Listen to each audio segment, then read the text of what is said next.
What is up, YouTube? So I am out for a ride on my Vitacci Tank 200 Deluxe, and this will be my 1,000 mile review. I am currently at 1,010 miles. So I'm heading out to Thousand Hills State Park, and I'll pull over there and I'll go over a few things. Man, this is a bad road, but I don't want to go on the highway. I'm just about at the park. So when I get there, I'll pull over and I'll go over a few things. There's not really much that I don't like on this thing. There are a couple things, but for the most part, you know, it's been a great ride. Never had any major issues except for one that could have been a major issue, and I'll go over that. And I can't really say too much about the like the cargo boxes, like the side luggage boxes and the trunk, because I haven't really used them. I mostly DoorDash on this thing, so I have my delivery bag that I strap on it, and then I just, you know, leave it like that. So I've never used the side luggage boxes. I never really used the trunk, so can't really say much about those, but they do have a lot of space in them, and I can fit my full face helmet in the trunk. But yeah, I'm gonna have to use them for something, you know, going on a long trip. That's basically what I would be using them for, is on a long trip, and I haven't really taken any. I'm planning on some, but so far I've just been DoorDashing on it, and that's about it. And so these 1,000 miles that I put on it is pretty much all DoorDashing. I've gone on a few rides. I went camping that one time. I have had people ask me about the vibrations, like in my voice and in my hands. And when I first got this thing, the tires were overinflated. I didn't know it until after I checked it, but the tires were overinflated and it did vibrate a lot more. And then I let some of the air out down to the recommended PSI, and that helped a lot. But still, you know, there is a little bit of vibration, but we don't really have very good roads around here. There's a lot of what I call like the heat speed bumps, where the heat makes the concrete kind of bubble up. So there's a lot of that in the roads around here. But whenever I am on a smooth road, I think that little vibration that I still have is because of like the knobby tires, because you know, they are the treads on the tires are kind of beefy. So there's a car over there. I'm not gonna go that way. So I just did a lap around the park, so I'm gonna go back in and pull over and go over a couple things. Alright, I'll pull over right up here.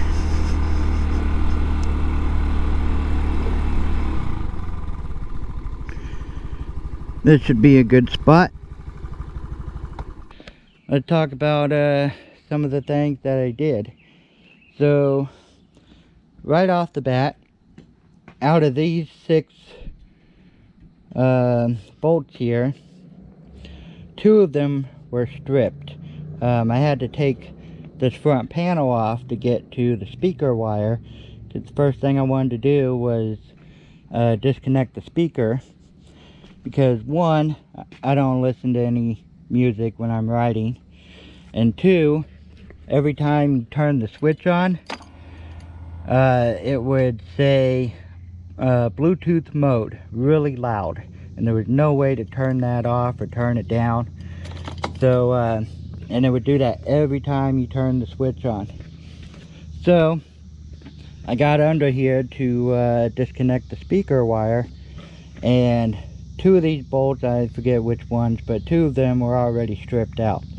They must have had them cross-threaded or something, but there are 4 bolts on here that holding this thing solid.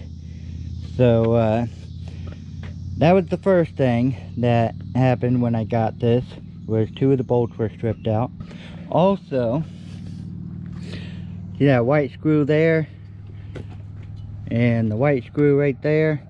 I had to put those in because those were missing. So 2 strip bolts and 2 screws that I had to put in. Also, when I first got this, the high beam didn't work. The low beam did, but the high beam didn't. So I had to go under here again and reconnect those wires because they were not fully connected. There were 2 prongs on it, and one prong was touching, but the other prong was not. So I'm assuming that one of the prongs was the low beam. That's what was working, but when I switched to high beam, there was nothing. All the lights would shut off. So they just didn't have those wires fully connected. So I connected those. Now the high beam, low beam works. The turn signals work, the horn works, the kill switch works, the starter works. You know, everything works fine. Everything on the dash works good. Got my rack on here off of Amazon. Got them bolted in, and it's pretty solid. So you can put, you know, a rack on here. I did have a bigger one. I realized it was too big, so then I got a smaller one. So, you know, different size racks you can put on here. I put it on far enough back that I could put my side boxes on if I want. So that way these bars on the rack here don't get in the way. So I put my box on and it's like right up against it. So you can still use your side boxes and put a rack on if you want. The brakes work good. Haven't had any issues with the brakes. Front brake here, back brake here. I haven't had any passengers yet, so I haven't had to use these. But you notice here it is kind of, you know, wiggly like that. I don't know if it's supposed to be like that, but you know, it seems like it's on there pretty good. Just, you know, has a little wiggle to it. I have noticed that whenever I'm riding, the kickstart here will kind of vibrate out, and then, like, you know, by the time I'm done riding, it's fully open. So I gotta kick it back in every time. I could probably tighten it a little bit, but yeah, it just kind of slowly vibrates out until it's open like that. So whenever I stop and get off, you know, I just kind of kick it back in. Kickstand works great. The center stand works great. Like I said earlier, there's not really much that I don't like about it. Everything pretty much, you know, runs perfect. Now, one thing, I haven't figured this out yet. Whenever I hit a dip in the road, not a very big one, I'm thinking that this fender here is coming down and hitting the tire. I know I'm not hitting the center stand or the skid plate, because I'm not coming down that far. You know, it's not a big dip. So I'm thinking this fender is hitting the tire. On the other side, there's a bracket there, and it's solid. You know, so it's not coming down.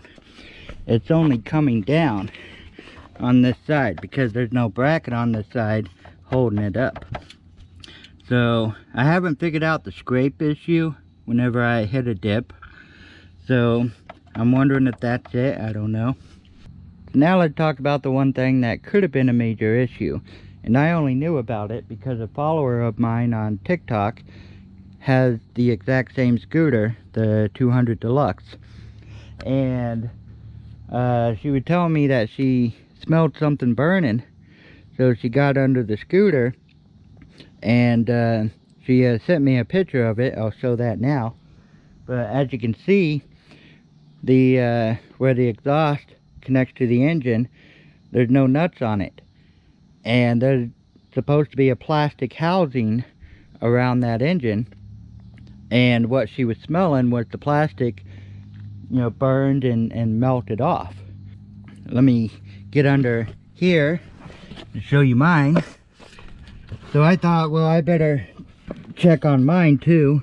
I don't know if you can see it, but you know, there's the exhaust there, and that's where it connects to the engine. So when I got under here and looked, mine had no nuts on it either. I'm pretty sure that they fell off because before I put these nuts on it, you could see that there were nuts on it. You could see like the scratches from where it was tightened on. But luckily I had, you know, 2 nuts that fit, and I put them on there and I got them, you know, tightened up.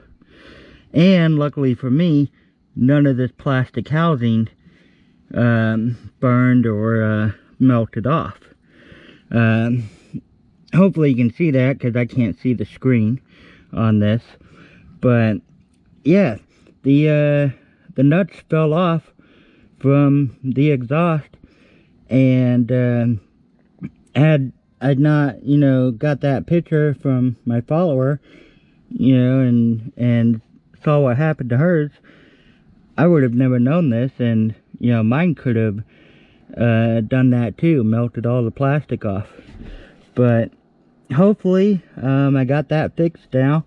I'll be checking on it, making sure that those nuts stay on there tight. I might even put, you know, 2 more on it, you know, give it a good tighten, and just have 4 nuts on it, tighten them up real good. But yeah, that could have been a major issue if had I not known about that, and all that plastic, you know, burned up or, you know, possibly caught fire. So if you get a Tank 200, or if you get any Chinese scooter, you know, I never had that issue before on the 250cc that I had in the past. But yeah, you know, check all the nuts and bolts and screws and, you know, everything you can get to. Just tighten them all up and make sure none of it falls off. So I'm gonna head back out on the road because the sun's about to set way over there, so it's gonna be getting dark soon. Alright, let's get back on the road.